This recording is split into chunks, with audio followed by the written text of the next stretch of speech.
And it appears we are into the bans and picks. And Metuz, are you here with us? I am. Yay! So, bans and picks are into the starting phase. SK will be on the left-hand side, first ban, first pick. And please do not panic, do not freak out. Absolute Legends only have 4 members here while we're waiting for their 5th to get in.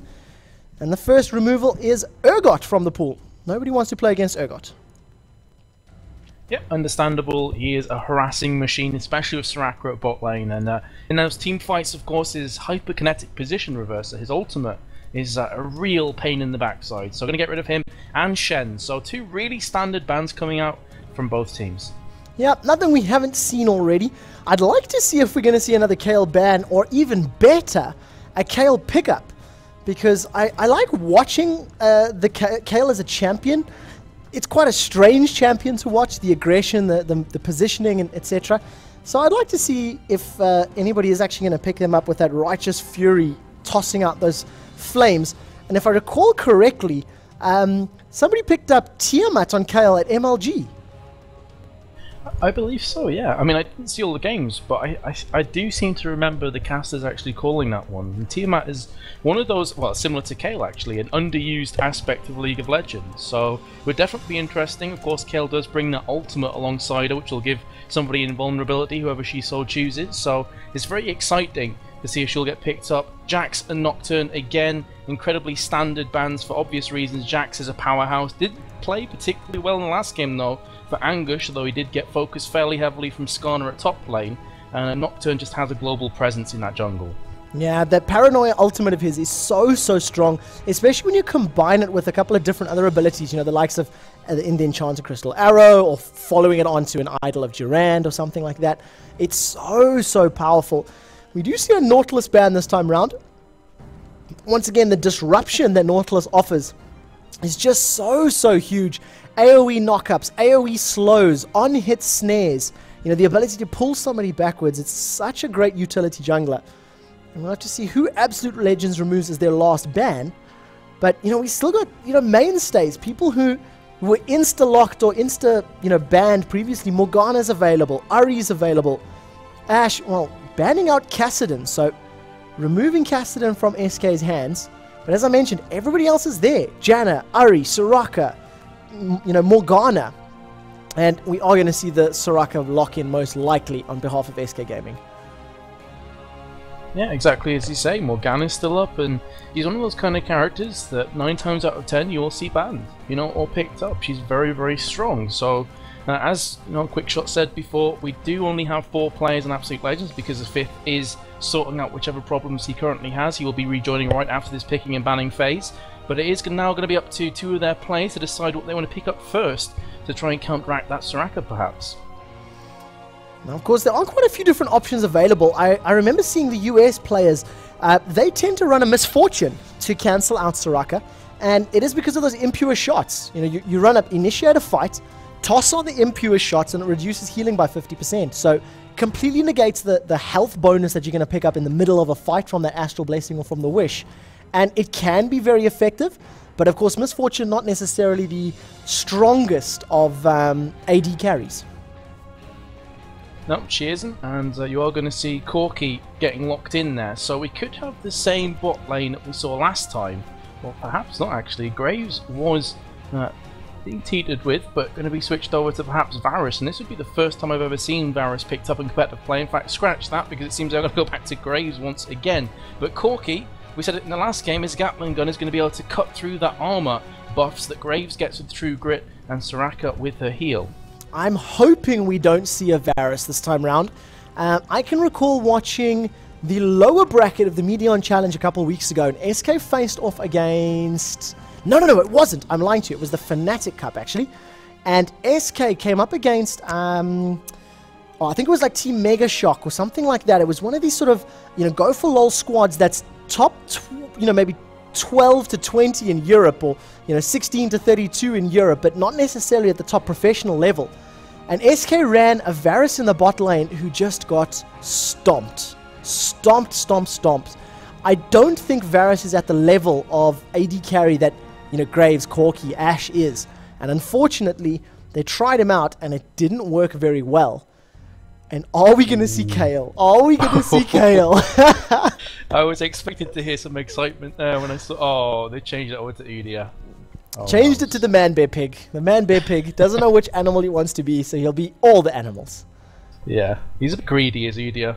He's not happy with just one kind of form, he'll take them all. But yeah, we saw Kassadin getting banned out. It makes sense now because they wanted to pick up Karthus, and Kassadin really does have the capabilities to harass Karthus heavily in that mid, so it does make a bit more sense. Udia hasn't been locked in yet, so perhaps they are going to switch back over to Kale and make Quickshot a very happy man indeed. They have 3 seconds to do so. Now, Man-Bear Pig, I'm still happy with that as well. Man-Bear Pig, of course, he can go mid, he can go... sorry, not mid. He can go top, he can go jungle. Locking in the Olaf at the very, very last second. So that gives them options. I'm going to assume we'll see Udyr in the top lane and Olaf in the jungle. But it could swap, you know. It's going to depend on what SK lock in. SK have to pick somebody to counter both of those champions. And I don't think there's a solid counter to either Riven, to Olaf and Udyr. Maybe Riven. Riven's not going to be able to get through the sustain of a Udyr. Kennen, I don't know. I think a Kennen can get stomped by either Olaf or Udyr. It's going to be difficult whichever way this goes round because, I mean, you said before, Olaf and Udyr, they're kind of either or champions. They can be played in either role. So and it doesn't really help that they've both taken Smite as well. So I have no idea which way around they're going to be taking it. But maybe a Sejuani, and that's another character that I have not seen in forever. Well, that can work, and this is going to infuriate me because I don't know Sejuani's ability names. I pride myself on learning them, but I've never looked at Pumbaa. Every time I see this, I just see Pumbaa from The Lion King. That's the only character I see. So we'll have to see if Pumbaa actually plays through. Riven is now being... Whoa, hang on a second now. Hang on a second. What? So they have Olaf, Udyr, and Riven? Okay, so last pick... The Olaf could have been a placeholder. Equal Riven. Who was Olaf and Udyr? It could have been a placeholder. It could have potentially be a placeholder. But if it was, I'd like them to confirm this, because if not, Udyr is Udyr. Olaf is Leona. Okay, well, there we go. There we go. He bugged out, apparently. All right, so it was a placeholder, in fact. So now we have everybody from Absolute Legends into the game. And we should be good to go. So hopefully we'll just rush through the bans and picks. And let's actually just double tick. And Sedge equals Sedge. You know, we may as well ask. You never know if it's another error or something. Yeah, okay. It is. So we are going to see a Sejuani. Well, I tell you what then. I'm actually going to go look at the ability names for the Pumbaa. Man, I was trying to do that on the slide, but that's exactly what I'm doing as well. I have played him maybe 3 or 4 times. So Sejuani, of course, going to be able to use that Arctic Assault, the Northern Winds, Permafrost, and Glacial Prison. The the Northern Winds, that's her AoE thing that spins around it, correct? Yeah. Yeah, and then Arctic Assault is that... it's an on-hit. He charges forward. There we go, there we go. All right, so we're going to run through the bans and picks once more. As we mentioned, Leona, there we go. So I just got the message from Veggie as well, just letting us know that Olaf did in fact equal Leona. Mundo, these are not the same bans. It doesn't matter what gets banned now. It is just a remake. And I've actually seen remakes where they banned the champion that is being picked. That would be an epic facepalm moment right there. It is another remake. Frustrating. It is just frustrating. So we are waiting for this game to go live. It is, of course, best of 1, everybody. The winner of this game will go through to face off against Fnatic in the lower half of the bracket semi-final. I think I'm going to ask the admins if we can cast that one. I think it's going to be a slightly bigger game than the upper bracket, which is going to be... I keep forgetting the names. It's PAH versus Eclipsia right now. And the winner of that game is going to take on Moscow 5. I think both games are going to be pretty good, but I reckon Fnatic versus either SK or AL is going to be the one to watch if you know, I got to pick. Agreed. Yeah, I would go the same way. I think Moscow 5 were looking very strong there, and no offense to either Eclipsia or PDH, I think it is, but you know, I can't really see them forming a massive kind of resistance to Moscow 5. Yeah, I feel the same. I think it could be a very, very good game, and I think that, you know, Eclipsia boys, they're on the rise. You know, I've seen some very, very good things from them over the last couple of weeks, but the way Moscow 5 played tonight, they were just on another mission. And you know what I'm thinking about? This is M5 prepared for DreamHack. This is M5 that have been boot camping and been playing together under the mindset, under the guise that this is now, you know, this is their DreamHack training. And wow, I mean, they were playing just on a completely other level to what we have been seeing in the last 2 or 3 weeks when we watched them in Medion, when we watched them in, you know, the raid call and a couple of 4PLs a month ago. They look like a completely different squad. It's very true. I mean, you know, maybe Moscow 5 are coming into this tournament thinking, alright guys, any kinks, any problems that we have, we're going to solve right now, we're going to crease and iron them out, and then we get to DreamHack, we're going to be mega strong. So it's definitely potential there. Obviously we have another 2 very strong teams here. There'll be a best of 3, remember guys, last game was best of 1, now moving into best of 3 This is still best of 1, this is still best of 1. Oh, this is still best of 1. Is this round 1 still? Still round 1, yep, this is still round 1, yep, so... That's me derping, apologies. No. It's best of 1. Not a problem. It's still best of 1, yeah, they modified the schedule just a little bit. So, let's take a look at Runes. Ocelotta, rocking out Galio, and he's gone back to AP as well, if you notice that. So we're going to see him back in the mid lane as opposed to going top lane. And it says Will Smith Galio page, 3.7 mana regen and 31 MR. Will Smith Galio page, awesome. Yeah, I'm not sure I understand the reference, but you know what? Go for it. Caliva, on the other hand, playing Karthus. He's rocking out 15 AP, some MR, mana regen as well, and in the Magic Pen runes. Reds, rather. It's nothing too out of the ordinary. Going to be using that mana regen to try and keep up his lay wastes as often as possible. Looking at Dedrian's page, he's using a Skarner page apparently. 15% attack speed, armor move speed, and MR. So same sort of standard type of jungler rune page that you see on most of your attack damage junglers this time. Veggies Udier. Exactly the same page. Cut and paste. So nothing out of the ordinary thus far. Have you seen anything exciting yet, Metuz?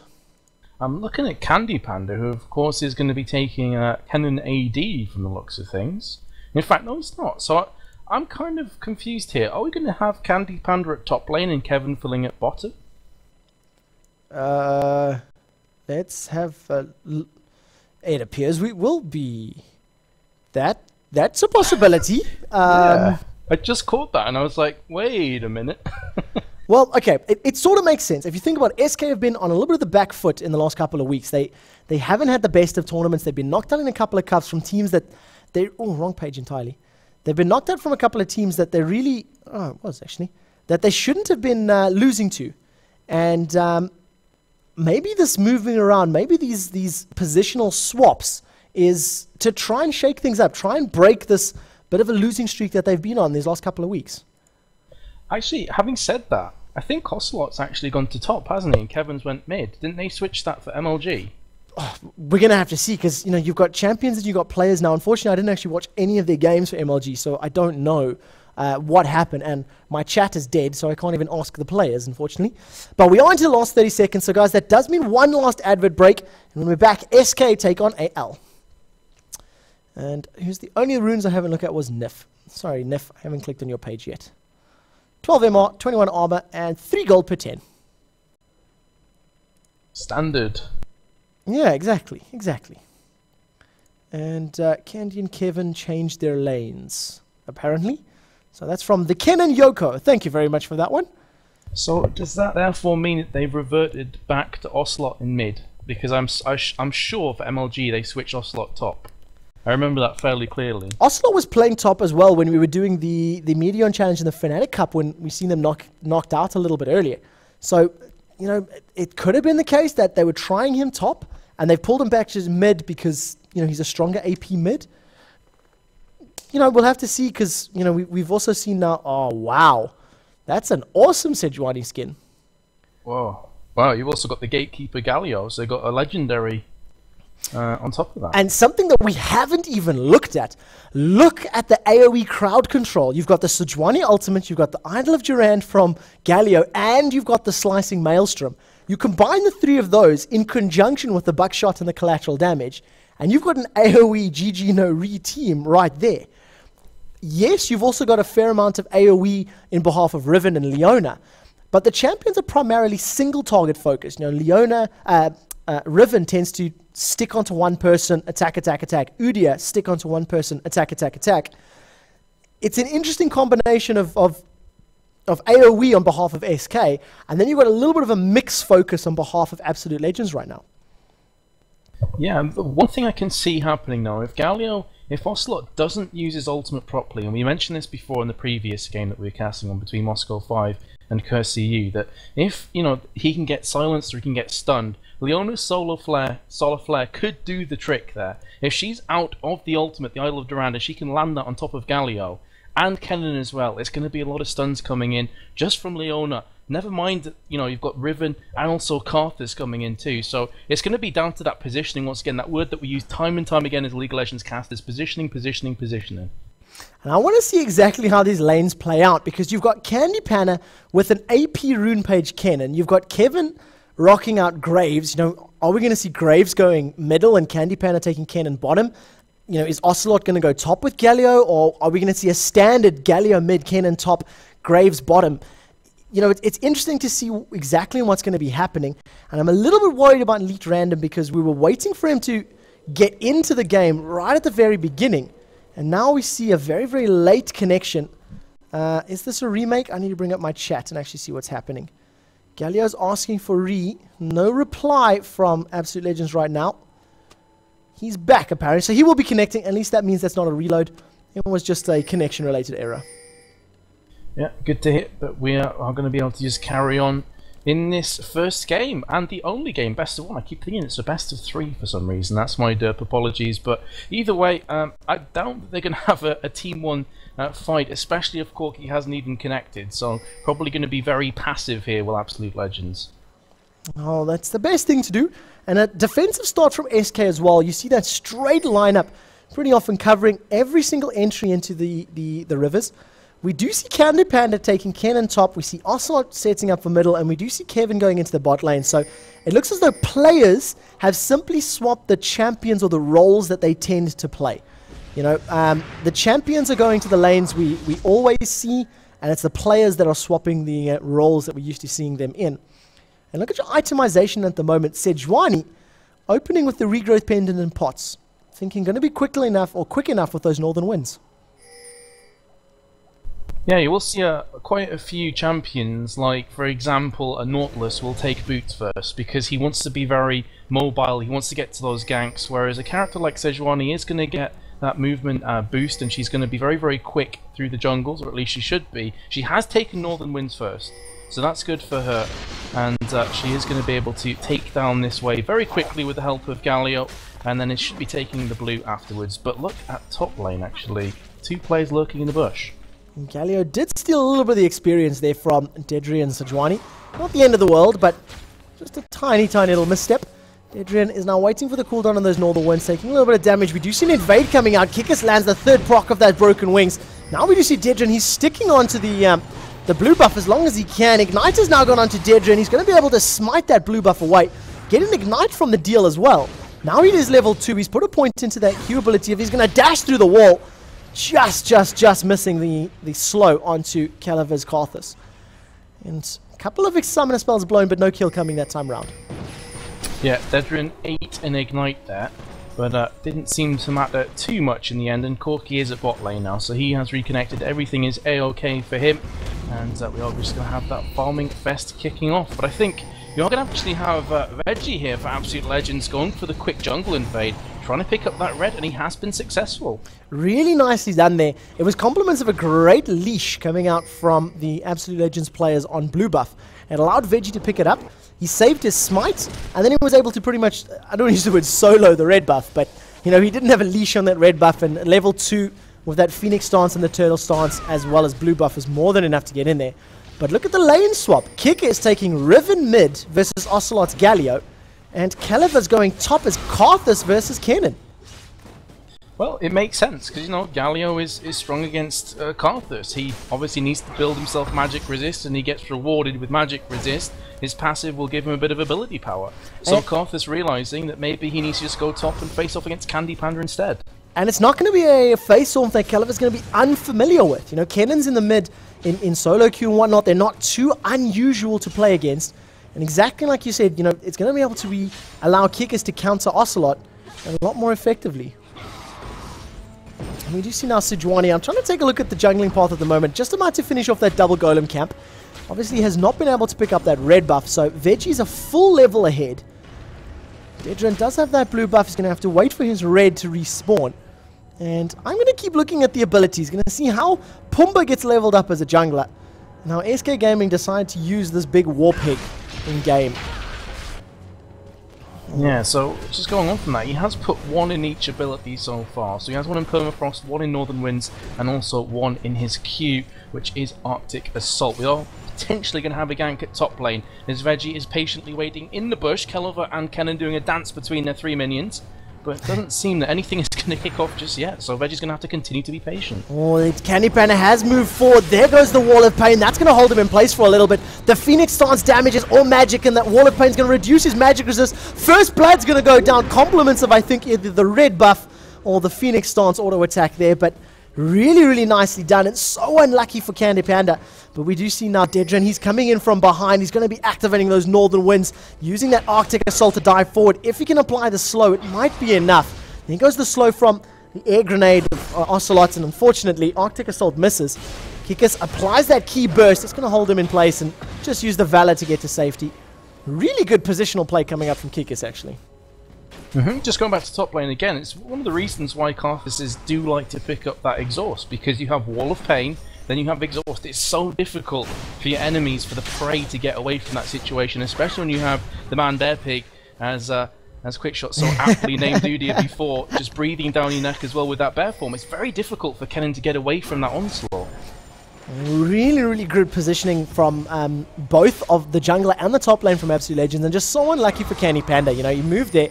But you see some pings now into Kickers. There goes the Arctic Assault. It does land. Northern Winds and Permafrost use, but Dedran cannot challenge Kickers. Level 3 to level 5. Kickers is running around with those boots and abilities, maxing out his key burst first. Now we see Kevin's jumped in there. Smoke bomb. Buckshot gets down. One more attack in conjunction with a flash is going to be enough to pick up the kill. And actually does go to Kevin instead. So a good game sense from SK to pull Kevin from the bottom lane. But a little bit unlucky to still lose Dedran at the end of the day as well. I think Kickers was like, well, Kickass, that was a bit of a Freudian slip, wasn't it? I think he was like, look, I'm going to die, guys. I'm just going to take Sejuani down with me. I think that's probably his thought process after a few seconds there. He has 3 points in the key burst, so doing a lot of nice damage there, 110 plus 51. And we are going to have another gank at top lane. There it goes, the flash into Bear Stance. Wall of Pain lands. Lightning Rush has been used, but there's no flash available. Oh, it does actually get used, into the Lightning Rush, rather. But a great, great push or gank there once again. And Candy Panda, no ward in the river, no vision, and still putting himself too close to that bush. After Veggie's already ganked once, you cannot afford to put yourself that close to danger. It is getting quite painful for Candy Panda here. Definite flashbacks to that last game that we casted where Anguish was getting ganked heavily at top with Jax. So now he wants to make sure that he gets a bit of control in his lane. He does have a ward down in the river. In fact, no he doesn't, sorry, beg your pardon, that's Kelliver's ward. So has he actually gone back and picked one up? Yes he has. So I'm expecting him to plant that one down straight away to stop himself getting ganked from Veggie once again. Absolute Legends find themselves 2,000 gold ahead, 1,500 rather, 1,500 gold ahead at the 7-minute mark. Galio 40 CS to the 43 of Kickers. And for Galio's at this stage in the game, it's a little bit behind what we're used to seeing. And I've been watching Kickers and Ocelot quite often, and Kickers has been playing very, very aggressively, keeping Ocelot on the back foot. He just recalled a few moments ago to pick up that Chalice of Harmony. And I like the pick, I like the lane swap, and I almost wonder, why have they not swapped? Why have they not moved Ocelot up to that top lane? You know, he's keeping up on farm, but you're allowing Riven to free farm. You're giving a champion that snowballs really, really hard and effectively the ability just to safely pick up all the items and gold that he needs, and a very early dragon from Absolute Legends. I like this play, I really do. Veggie's been so aggressive at top lane that Kennen's like, okay, screw this, I just want to catch back up at top. I don't care too much about Dragon right now. That's going to allow Riven and also Veggie to just go down and pick that one up. And look at that, Nif moves forward, puts a ward in the bush, but we see a huge aggression. The Wall of Pain lands onto Nif. That's going to hold him in place. Now he's flashed away. Unfortunately, he flashes straight into a bear stun stance. That pimp slap goes down, and it's more than enough to pick up the kill. And wow, Veggie walks away with sub 30 hit points after tanking the turret for a couple of days. And unfortunately, Karthus is on the map, but he's on the same side as Udia, so we're not going to see Requiem coming into play there. So 4-1 already in favour of Absolute Legends, looking very strong. And now we see some aggression coming up. The Pumbaa is moving in from a background. Watch the Northern Wind's going to be followed up with another point into the Arctic Assault. Stun manages to land. There goes the Flash as well as the Permafrost. Unfortunately, one more attack, or one more tick of that is going to be enough. The Glacial, Frozen Prison rather, it is Glacial Prison, manages to hold Leona in place for Kevin to pick up the kill. And with the kills back, that's going to keep the gold at least manageable. It's still 1,500. But that was the first good play we've seen from SK, you know, combined play from their players and their champions in the first 10 minutes of the game. Yeah, it just goes to show how important Dragon is at this stage of the game. Without Dragon, there would only be 3 or so hundred gold in it. And at the moment, Absolute Legends do have the kill advantage. So Dragon is the only difference right now. Something that does need to be pointed out, when that Dragon was started, and even before that actually, Veggie, of course, having a kill and he had an assist to his name, he was able to recall and pick up both the Heart of Gold and the Philosopher's Stone. So going for 2 GP10 items and picking them up incredibly early, you know, at the 8-minute mark to have both of them up, that is huge. We do see now a little bit of a bait. There goes the Lightning Rush. It is going to land as well as the Slicing Maelstrom, but Exhaust is down onto Candy Pan, so a lot of that magic damage has been negated. Caleb has now turned the pressure onto Candy Pan. If he can get 1 or 2 more lay waste, the Requiem is going to be enough to pick up the kill. Wall of Pain plus Requiem. GG no re. Goodbye, little hamster. And 1 more kill going the way of Absolute Legends. Just goes to show the power of the catalyst of the Protector there. Karthus just managed to survive. Wow, we see that. There's pressure on the bottom lane. Solar Flare holds Nif in place, followed up by the Zenith Blade. Then we see the Gatling Gun Valkyrie coming in from Elite Random. Sorry to jump over you there, but that was a great, great play from Super Ace. He was hiding in the grass, just tossed out the ultimate, held Nif in place with the slow, and was able to pick up a very easy kill with Elite Random. Yeah, no worries. Jump in if there's action that I'm not seeing. I didn't actually catch any of that, so thankful that you actually jumped in. But either way, yeah, as I was saying, Catalyst Protector, really, really strong early item for Karthus, and it's the reason he managed to survive long enough to secure that kill onto Kennen. So, really awesome play to get a 1-4 exchange at top lane. It looks completely one-sided for the first few seconds. Either way, we are going to see that bot lane pushing very aggressively for Absolute Legends. What's the creep farm looking like? 82 for Corki, and you're going to have 82 for Graves. You're going to have a tower dive here. Riven comes in onto Kevin, and he's going to go down in the blink of an eye, and Riven will be picking up that kill. Awesome play once again from Absolute Legends. Such great coordination. Super Ace was tanking the tower. I also owe Elite Random an apology. It's actually Pucky style, or Puki, P-U-K-I. I don't know how I meant to say that. That's the actual nickname. I don't know why it's Elite Random or whatever the story is. They yelled at me the last time I casted them, so my bad, Pucky. And great dive from Kikis and Elite Random there. Super Ace was tanking the tower. As soon as health was running low and Kikis was able to get that key burst down and a little bit of damage from the Blade of the Exile, walked away scot-free, and look at Corki's build. Execution is calling. Oh. And there you go. The healing reduction. I mean, yeah, reduces the healing, so they really want to counter out Soraka. Interesting that, you know, that's the pickup, because there's no Dr. Mundo on the team, or, you know, other than the Soraka heals. Graves, of course, does have the Vamp Scepter, so it'll mitigate at least the dueling DPS that's going down and give him a little bit of critical chance. So, unique item, not something you see every day. Yeah, definitely. And, you know, you called in Champion Select that Misfortune is kind of counter to Soraka that you'll see picked up a few times. I guess that's kind of, you know, Corki saying, look, I want to play Corki, and I've actually managed to now build an item which is going to make your heals nowhere near as efficient. So, kudos to Corki for whipping out an item that you don't normally see in everyday play, and yeah, that's going to give them the advantage in the lane for sure. The thing that's interesting about that, the Executioner's Calling has got a 20-second cooldown. You compare that to Astral Blessing, which would be down to around 20 or so, 14 or so seconds. No, sorry, it's 18 seconds. It's the same cooldown. So every time that heal is available, oh, we do see Candy Panda. He doesn't know Veggie's there. Now that he's playing away from the river, There goes the bear stance. Flash, bear stance. Wall pain is out. Lightning Rush is going to be used as well as the Slicing Maelstrom. That actually may be enough to get him away. Bear stance has been used. The Arctic Assault goes forward, but now Dedrian's the one that's in trouble. And a Wish actually used by Soraka. That means that there's going to be a fight on the bottom lane potentially. And it wasn't really nicely done from Candy Panda in that top lane. Realized he was in trouble, and instead of running back and left towards his tower, ran towards the river, and that was all that was needed for him to get away to safety.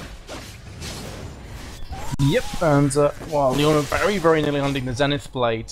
Also had her W primed on top of that, the Eclipse. So you could potentially see some more harassment down. In the meantime, we're going to have Riven and Galio bumping heads. Galio being forced to run away there. And a big ultimate from... here comes the Requiem, in fact. Actually, hold that thought. Is it not to take down Galio? No, it's not. And he will be recalling. But two ultimates actually burnt off there onto Galio. Both the Requiem and the Blade of the Exile. So not too bad. Kickers, I think, if Ocelot had been a little bit deeper in the jungle, or, you know, didn't have that flash available, Kickers probably could have picked up the kill. And luckily was just able to get away, and compliments of the 91 magic resist he had at the time, was able to mitigate that damage from the Requiem, keep himself alive. Rod of Ages is now completed on Calaver's Karthus, and look at the damage that Kickers is putting down onto Dedrian. Not only able to put the DPS down, but 3 hops of those broken wings gets away from the turret shot as well. And that's going to be a second dragon to Absolute Legends, so 2 consecutive dragons. You are going to see the bot lane of Graves and Soraka aren't even going to try and steal that one, as Kennen again is at top lane, but trying to push the tower actually down here. So Candy Panda had a bit of a rocky beginning, to say the least, but he's starting to pull his way back slowly but surely at top. Farm-wise, 103 to 87, technically out-farming Calaver. But of course, from what we've seen, Calaver's been playing extremely aggressively and looking to pick up kills, not necessarily safely farm. And now Dedrian's in so much trouble, hiding in the grass, pinging Kickers. You can see those blue pings. Oh, he can't afford to hang around here. They're going to try put something onto Kickers. Glacial Prison is going to come out in a second. If it lands, it might be enough. The Solar Flare goes out. Now there goes the Glacial Prison. Now we see Ocelot moving forward. He's going to be thinking about an Idol of Durand. Wind Grenade lands. Wind Slash in the background just to put some DPS down. But unfortunately, just too many members of SK for Absolute Legends to stay in that fight. And the amount of crowd control available, you know, they didn't want to challenge something they knew was going to end badly. If they got caught by that idol, more people would have died. So good decision to sacrifice Super Ace. And oh, is that a disconnect? Oh, we do see it. Yeah, a little bit of a disconnect. Pucky style chilling in the grass or the middle of the lane for a few seconds. A nice play from the SK players. You could see them, they walked up sort of like, do we kill? Do we go for this? And it was only once he moved they actually began dealing damage. Yeah, we are going to have Veggie coming from the back though, so maybe going to retort back on here. Is Kevin going to be able to escape? We are going to have Sejuani from the back, but she has no mana. In the meantime, Corki, dangerously low health. He is going to get finished off from Graves. Now going to be chasing onto Veggie with Dedrian taking point. There we go. He is going to get some mana and infuse coming in from Soraka. But Veggie a tiny bit too tanky and scary to actually take down. They are going to jump back in again though, but Leona is on the case. Are we going to see another turnaround kicking off in this 2v3? Answer is a resounding no, as Udi will pull back to his tower. Yeah, you could definitely see on the comms there, they wanted to pick that fight. Veggie was just trying to deal damage, and I could see his brain going, 1 or 2 hits Requiem, 1 or 2 hits Requiem. That's all he was trying to do. Just get enough damage down to succeed on a Requiem. Now, are we going to see an Idol of Durand? The Slicing Maelstrom comes out way too early from Candy Panda. Maybe it anticipated a flash Idol from Ocelot. And unfortunately, a flash not available. Then Kickers can just Valor and hop, skip, and jump away. And of course, there was no Requiem available. So I think Veggie was going, let me fight, Requiem, Requiem. And the call came back saying, nope, no Requiem, buddy. Don't waste your time. Yeah, so you did mention before that he's finished off his Rod of Ages. I think this is by and large a core item for any Karthus players early on. So good for him. He has added a Mercury Tread to his arsenal as well. And we are going to see Sejuani coming around the back here, so a potential gank on the cards for Kikis. As Ocelot pops his ultimate, but he really whiffed that one. Wowzers, that was not even close there. Graves is getting in under a heavy attack at bot lane. This could be Kevin going down. The missile barrage is coming thick and fast from Corki. Are they going to finish off the kill? Of course they will. As Corki will pull himself back, but I'm going to go back again onto the Ocelot Idol of Durand. Wowzers, that was a mile off. I'm going to rewind that one actually and see if we can catch it on screen. One more rewind. So let's take a look. I think he was expecting Kickers to take one step forward, in which case, if it did happen, he would have picked it up. There it is, activated it, and yeah, Kickers was just walking the opposite direction. Not sure I agree with that decision. Yeah, in the meantime though, actually, when you went for the rewind, we did see Galio getting taken down in mid. Wow. 3 players jumping on in there, Karthus, Riven, and also Udia. We're So about nice to play. watch that live right now, so this is now Kickers pushing down this middle tower. Ultimate has been used, so no wind slash available. Only moving forward. Now you do see the fight. 3v2. There's the flash. Best done. Ocelot taking so much DPS. Laywait's the only target there. Means it does deal all that bonus damage. And I'm now catching up to real time at 4 times speed with directed camera. Alrighty, well, not too much to report while you're doing that. Just Karthus is going to take this opportunity to farm at top. And Corky and Graves going to be going back towards bot lane again. There is a ward down there from the purple team, from Absolute Legends in the bot bush. But you're going to have Soraka coming around from the top, putting down a ward of her own. So fairly standard play at bot lane as it stands. Once again, let's take a look at itemization. You've got Leona, KG's lucky pick, Heart of Gold, Philosopher's Stone completed. On Udia, Heart of Gold, Philosopher's Stone, and the Aegis of the Legion. And then, of course, Corky sitting with his Executioner's Calling, the Phage, and the Sheen. So it's slightly interesting. We do see a Hex Drinker and now the Chain Vest being completed for Kikis' Riven. Riven has been very scary this whole game, but now that the Hex Drinker is there, it's going to get even more scary. The damage and the burst that's going to come out from Kennen and from Galio is going to be reduced and eventually mitigated from that magic shield. And I don't know if they've got the sustained DPS to kill a really tanky Riven and a really tanky Udia. That's a really good point, actually. A lot of the damage that's going to come out from SK right now is very bursty, with the exception of maybe Graves, but even then, Buckshot on collateral damage, very bursty abilities. So, you know, once the Galio ult is off, once you have Kennen popping in with the Slicing Maelstrom, do they have enough to back that up with? I'm not too sure. And can they protect Kevin's Graves enough for it to happen? Because the only, you know, sort of shields, the only counters that you have or protection that you have is a Galio and to a lesser extent Sejuani, because, you know, Sejuani's going to be jumping forward. We do see the Slicing Maelstrom coming out and very, very nice Lightning Shuriken. The grenade comes up, but Ocelot not wanting to go forward with the Idol of Durant under the tower. And once again, miscommunication from Candy Panda and Ocelot. You know, the aggression was there from Candy Panda, it just wasn't followed from Ocelot. Yeah, it seems like there's a couple, maybe, problems with the communication. We are going to have a team fight at bot lane though. Beautiful ultimate use from Sejuani, the Glacial Prison shot will completely destroy Glacial Prison. That's the one I was looking for. Corky is going to go down from Kennen. Now going to be jumping onto Leona. She has no hope whatsoever. That's going to be a blue team double kill from Kennen. So we were speaking before about, is the damage going to be enough after burst? Well, if they keep picking off players here, there and everywhere that are overextending and stragglers, then it doesn't seem to matter a great deal. Gonna go for this dragon, but you can see Riven there just lurking in the bush. Is she going to be able to steal this? I'm not too sure. And such great play there from Absolute Legends. They realized that they lost the champions, and now we're going to see an engagement. Kickers is committing 1v3. Caliver's going to be caught out in the background, instantly blown up though. It is a 1-for-1 exchange. Requiem should pick up a double kill if that goes off. That is one, and I think it's going to be the double as well. Alright, no, it actually wasn't just enough. Now Veggie's committing once again in that fight. Galio is not going to be able to get away. Key burst. Valor was used. There it goes. One more auto attack is all that's needed. Finally going to be able to pick that one up. And what was that at the end of the day? A 1-for-3 exchange. And they're going to pick up Dragon as well.